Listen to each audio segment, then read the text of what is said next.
Happening, fellas? We are in Surf City, USA, Huntington Beach, California, and I've got some good news for you. This is the #1 Honda dealer in the entire state of California. Come on in, I'll show you why. They've got the largest selection of Hondas. Chrissy and I have traveled all up and down the East Coast 2 years in a row. Amen. And we have not seen a dealership that have the selection. This is really good news. There were a lot of shortages of product. The 2022s have come in. If you're looking for a bike, give them a call. They ship all over the country.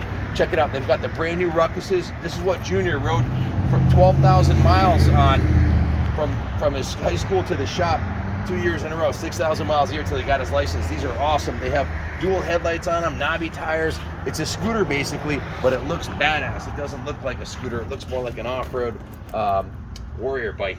They've got the Honda CTXs, and if you want a monkey bike, check this out. Look at this thing. This is, talk about a classic. Look at this thing. This is, Uncle Dale's got 2 of these. Now, there's a massive aftermarket for the Honda monkeys, the Honda Ruckuses, and the Groms. This is probably the best-selling item that Honda has right now. The Groms, and this right here, the classic monkey bike, absolutely bulletproof. Uncle Dale, 6'2", 230 pounds, and hauls his ass around with nothing. You've got if you want a traditional scooter, they got the Metropolitan scooters, kind of more of a, well, Metropolitan or chick's bike, if you will. This is any adult or kid that wants a kick-ass pit bike, you can't beat the Honda Ruckus. Here, here's another monkey bike. This is in red. They've got it in blue and white, and they've got it in red and white. Stay with us, guys. There's some killer machines inside. We haven't even made it in the front door. You're gonna see some killer products. Check this out. This is the Honda CB500F. Beautiful paint job on this thing. Awesome rims, carbon fiber Leo Vinci pipe. Just beautiful. So let's go inside. Come on inside and show you what waits indoors for you. Come on into the Honda Powerhouse. Check it out, Huntington Beach. To your left here, you'll see they have the Honda CRF 50s. This is probably, more kids have probably started riding on this. A lot of big kids like these too. There's like a cult following for making these into pit bikes. You wouldn't believe the aftermarket support that's available for these. You can turn them into fire-breathing dragons. Right now, from the factory, they're set up as a kid's beginner bike. The next level up, this is a Honda CRF 125, single-cylinder 4-stroke, beautiful, bulletproof, affordable, and they're a hell of a lot of fun. The 125F comes in 2 versions. If you look at this one, this is a smaller 19-inch front wheel, and then they've got the big wheel, 21-inch, more of a full-size motorcycle. The next step over is an absolute fire-breathing dragon. That's a Honda CRF 150R. That's the motocross version. Listen, I'm 220 pounds, 6'2". I've ridden one of those. I felt like Ricky Carmichael riding. I was at a pit bike race and someone let me ride that. Absolutely incredible machine. Next one over is another CRF 150R. That's a twin. So, and there's another 125F. They've got tons of bikes in stock. Going up the ladder here, you go up to the top of the line. This is the 450R, the 2021 model.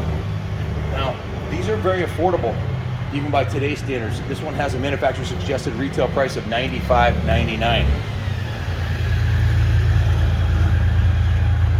Check this out. This is a newer model. I think it's maybe the first year out. This is a Honda CRF 250F. This is basically a play bike. It's not a race bike, but if you want a bulletproof ride all day long, electric start 4-stroke that's not going to give you any problems, consider this bike, because it's got the suspension, it's got the disc brakes, it's got awesome set of wheels, and obviously it's a beautiful Honda craftsmanship on this thing. The fit and finish is really fantastic. So this really belongs along with the CR 125F over there and the big wheel. When you go to the CRF 150R, then you're switching over to motocross bikes like these over here. They have a 250 and a 450R that are basically the same size. This is the 450R, same as the one we just saw up front there. You can see it has a titanium gas tank. If you want a motorbike, this is basically the production version of the bike that Ken Roxon's riding in the AMAs and the rest of the Chase Sexton and those guys. If you look at this, at the tank sticker right here, this is a 250R. I could wheel it out to take a look at it, but it looks virtually the same as the 450. The size of the bike is the same. It's just got a lot less power. Obviously 250 versus 450. Coming down to the end over here, you'll see two different special models here. There's a 450RX and a 450X. These are more of an off-road model. You can see this one has a bigger gas tank instead of the small titanium gas tank. If you're gonna ride in the desert and you want a bike, or the woods, and you want a bike that's gonna be able to go much farther, you've probably got a 40-50% bigger fuel capacity, different suspension settings, different gearing. This is set up for an off-road use. The 450X, this one here, is basically the same chassis as the 450R, the race model. You get the larger tank, but you've also got lights on the front here. So if you're gonna ride this thing after dark, might even be able to register it in your state or check with your local DMV. There is a taillight on it, but there's no license plate bracket. This would be an easy conversion to a dual sport. And if you wanted a dual sport, now they've got the full model lineup here. The only bike I see missing from the lineup is the 450L. That's this bike basically with a street legal package on it. It's got the turn signals and everything, which I wouldn't want on my off-road bike, but if you're looking for a street legal enduro, check out the 450L. Over here, they have a CRF 250, or excuse me, 300. This is the more of the dual sport style bike. Check this out. This is a CRF 300 Rally. Christy and I had, for 2 years, we had a 250L that we took to all the nationals and the Daytona and all the big events. That 250L, what were your thoughts about that one? I like that one a lot. We rode it everywhere. They're liquid cooled. They're very comfortable, vibration free. I believe the engine's counterbalanced. It was basically bulletproof, and me and Junior beat the living. That poor thing went through everything. We gave it a with you severe guys. beating for years, jumping it off the loading dock, wheeling it everywhere, taking it on moto tracks. A little bit underpowered, the 250. So Honda built the motor, stroked the crank, and it's a 300 now. So give you a little bit more horsepower, and they went with a different body package on it. Gives it more of a modern rally look, which I could give or take the. I just think this is more stuff that'll break when Junior jumps it off the loading dock, but or if I drop it in the woods or whatever. But it does look fantastic, and if you're looking for a commuter bike, you can't beat the 300. Over here, you've got one of my perennial favorites, like the CR500. I've always loved the CR500 since we still race. This is a Honda XR650L. It's the big bore 4-stroke. Scott Summers, on the same frame and engine cases as this, won multiple back-to-back GNC cross-country championships, AMA, Grand National Cross Country Racing. He dominated for, I think it was like 6 years or something like that. The guy was a beast. He could actually lift one of these 600s off the ground. This is 280 bucks, 280 pounds, and he could hold it like a baby, basically. Which actually Junior can lift one of these up too. But unless you're, unless you can deadlift a lot of weight, don't try that at home. You hurt your back. So that pretty much winds up the whole off-road market. You've got the play bikes, the CR50, the 125, the 250, and then when you go to the motocross bikes, you go to the 150R, the 250R, then the 450R, and then you switch over to the off-road X model with the lights on it, or the desert model with no lights. So kick-ass lineup of really world-class off-road motocross bikes. Then you go to the street bikes that are like a adventure bike. This is an Africa Twin right here. This bike. We just were on one of these. Yeah, we just did a video of me doing some massive holies on one of these and 80-mile-an-hour passes down the driveway. But these are awesome. This one's an 1100. This is the new 2022 model. The graphics on it, it looks awesome. These have a semi-automatic transmission, and these are designed for serious, well, street or off-road. You can take these down dirt trails. It has the knobby tires on it. It's not designed really for heavy-duty off-roading, but it is an adventure bike, dirt roads, cross-country on a Pan America trail. You probably couldn't find a better bike than that. And then, of course, if you want a street bike, Honda's got a full lineup of street bikes, starting with some of the entry-level models all the way up to the Goldwing. This model right here is an 1100. It comes in the brown color and this burgundy metallic color. Going down to the cruiser lineup, they've got this Shadow right here, which we just sold a Shadow that was like a 1994 that we restored that didn't look much different than this. This is a 2022 VT750 CLN. This design's been around with Honda forever. They've kind of perfected it. If you're looking for absolute bulletproof run for 20 years with just oil change and a new battery, look no further for a decent cruiser. Of course, we've got the African Twin in the black color. If you want something a little more sinister, Darth Vader looking, you can't go wrong with that. Kind of jumping around here a little bit, but I'm like a kid in a candy store here looking at the full model lineup here because we haven't found a Honda shop in the last 2 years that had everything like Huntington Beach Honda has. So give these guys a call if you're looking for a bike to hook you up.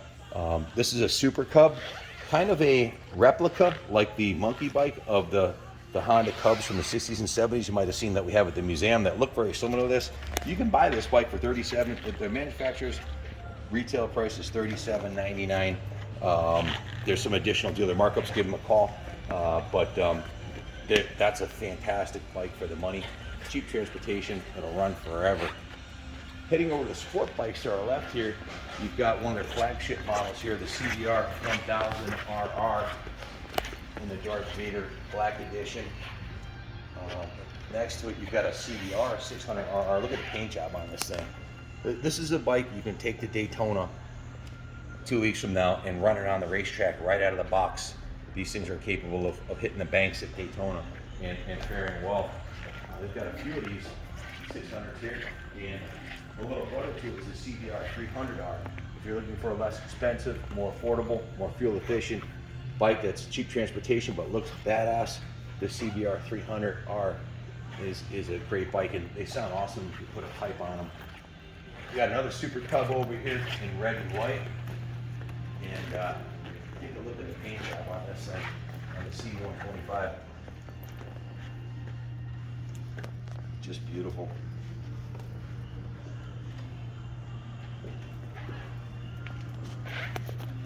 Hayden, the CMX 500 LN. What's the model name of this one here? Rebel. I'm sorry. I don't know. I was drawing a blank. I've had a dozen Rebels at least if you look at our channel. But this is the modern replacement of the Rebel. Probably one of the most badass. I'll call it an entry level bike because the price reflects entry level, but it's not really. It's a bike even a skilled, seasoned rider would have a lot of fun with. They look badass. They are badass. There's a ton of reviews of these online. They come with the LED headlight, mag wheels, disc brakes. The Rebel was always an entry-level Honda, but don't underestimate the entry-level ones. They used to be 250s, and they had I think a 450 at one point, but this 500 is pretty much the modern version. Over here we've got a couple of gold wings for an ST. This is a yellow 2010. This is an older one, so probably trade it in, but these things run forever.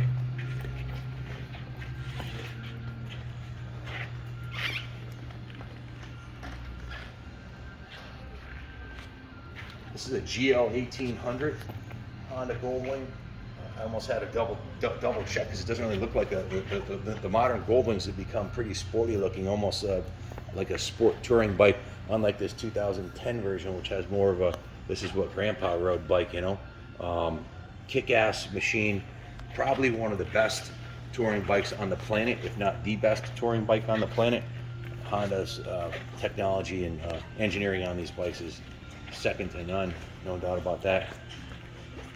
So I don't know where you guys are, where you're watching this, or what your local Honda dealer is like, but our visits from Key West to the Canadian border at pretty much most Honda shops have been struggling with inventory levels. So it's really good to see Honda's got the factories pumping out inventory now, and the dealers are getting full of bikes again, so you can have a better selection. I don't know a whole lot about the ATVs, but this is basically a mini Jeep. Aiden, what can you tell us about these Talons? Talons, DCT, so dual clutch, got live valve suspension on it, 2.5 coil over, This one's got the live valve version on it, so it has all the computer-controlled dampening and stuff in it. The one on the right is just manual controlled dampening. And, so that's the X model is a little bit narrower, and the R model on the right side of it is going to be a little bit wider. So this one's good in the trees. The other one's good out in the desert and hard pack. So where do you ride these around here or drive these around here? Pismo Beach, is that one of the spots you go on these? You could, but Pismo just rusts everything out really fast. Oh, it does? So not a good place to you're take right them? by the beach and the salt water, but mostly like Hysteria, out in high desert. That's the best place Yep. to take it. I mean, look at the suspension. Fox, look at this, got a foot of suspension traveling on this thing. It's crazy. Yeah, it's over a foot. Look at the shocks on this thing, guys. Yeah, 2.5 over. That's got to be that's like a $700 shock if you had to buy it alone, I bet.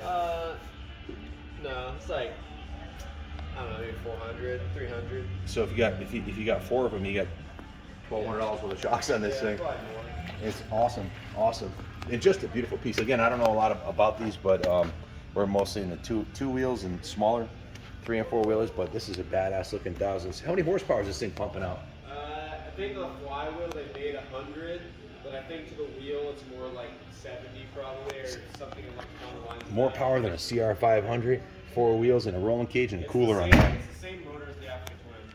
Oh, is it really? Yeah. Oh, I just did a video of the African Twin doing some massive hole shots in it last week. Yeah, they're fast. Yeah, the thing was scary fast. Definitely took off like a rocket. Guys, look at this flagship of technological marvel right here. This is the brand new 2021 Honda Goldwing. This is V6 has an airbag on it, which I've never seen a motorcycle with an airbag. The safety and technology and development on this thing is just off the hook. Look at the dash on this thing and the front end. Christy, zoom in on the front end on this. Arden, can you describe what's going on here? Because this is really an unconventional front end. And it's double wishbone now, so they don't do it to like a conventional like inverted fork or anything now. So when you get on the brakes really hard, it doesn't dive. It doesn't look like a motorcycle. If you took a picture of that and showed it to me, I'd be like, what is it? It doesn't look like something you'd see on a motorcycle. Wow. What else can you tell us about the Goldwing? I don't know a lot about this They're model. dual clutch, heated seats. It's basically the most luxury motorcycle you can get. V6. How many horsepower are they putting out? I don't know, honestly. I would say probably. I know they make quite a bit. I don't know, honestly. I would say maybe high 80s, maybe more. The fit and finish is ridiculous. It's beautiful, and Yeah. even the headlights are like, It's all man, LED, just everything's ridiculous. nice. It's all 2 tones, got some sparkle in it. But also they put the motor as far as they can go down, so when you ride them, they don't feel like they weigh that much. Like I was maneuvering around the bagger like it was like a dirt bike. It really, they don't feel very heavy. I mean, they are heavy, but when you sit on them, the weight is so low down that you're not top heavy, which is nice. So I got a question for you, Arden. You work here. I'm sure you must be lusting after some of these beautiful bikes yourself. If you were able to take 2 out of here, free of charge, free, would it be, including the side-by-sides, if you were able to take 2 vehicles out of here with engines, which 2 would you choose? And it's a tough choice. Probably a 4-door Talon and a 250R. The 250R? Okay, so your personal weapon of choice is a 2-stroke. Yep. That's why we hit it off. He's got a CR125R here. He knew who we were when we walked in. But he has a 125 2-stroke Honda, which if you want to hear what one sounds like, Google our channel or search our channel. You'll see that there's a whole bunch. I love those things. They're rippers. So a 250X is really the modern version of your 125. Probably has about similar horsepower to an 01 125, maybe a little bit more. Probably more. A little, yeah. Probably yeah, more. Yeah, because that technology has come a long ways. Yeah, I But mean, you'd be fuel surprised. I efficiency. bet you it's not that much more. Yeah. Like your 125 is probably putting down within 4 or 5 horses with that new 250 is. Yeah. Because they say you need double the displacement of a 4-stroke because it only it doesn't They're not as ignite efficient. yeah, they're not as efficient, a little heavier, and more moving parts. But so I had to ask myself the same question: which if I can only pull one out of here, one bike or 2, and that's a tough question, man, because I love them all, and I don't know if I can even answer it, but I want the Grom, I want the monkey bike. Of course, I want a CRF 150R for pit bike racing, and I need a 450R Works Edition, right, for racing motocross. So it's a really, really difficult question. Or how about a 250F for a play bike? And if you want to take your honey for a ride, why not a CRF 300 Rally or an XR 650? There's just so many good choices here. There is no bad choice. One thing I can promise you, if you buy any of these bikes here, you're going to have a big smile on your face your smiles per mile, per dollar Smiles factor per here, gallon. smiles per gallon, will not be beat by any of these choices, even the Super Cub. But yeah, that's a very difficult question to answer. And that's probably the biggest challenge to buying a new bike today is there's so many great choices, not just with Honda, with all the manufacturers. There's so many great bikes out. I guess you got to ask yourself, what are you going to do the most? Is it mostly riding two up with your girlfriend, and you want a Honda Sierra in a little on and off road, or riding it around the pits? You probably want a 300 or a 650. If you're going to do moto, the 450R, you can't beat it, or the 250R, the one that Arden wanted. So no bad choices here. These new bikes hold their value if you take care of them, and they'll give you literally decades of fun in the sun. So give them a call, Huntington Beach, ask for Arden, he'll hook you up. They've got a killer selection. Thank you, brother. And hopefully your Honda dealer where you are is stocked up like this in 2022. I know because of the situation with supplies and parts and COVID and shipping and all that, a lot of the manufacturers really cut down on their production for obviously 2020 and 21. So hopefully things are getting back to normal. Hope you enjoyed our footage from the Anaheim Supercross. Tomorrow we've got a big day, so we got to run. Stay tuned. God bless America.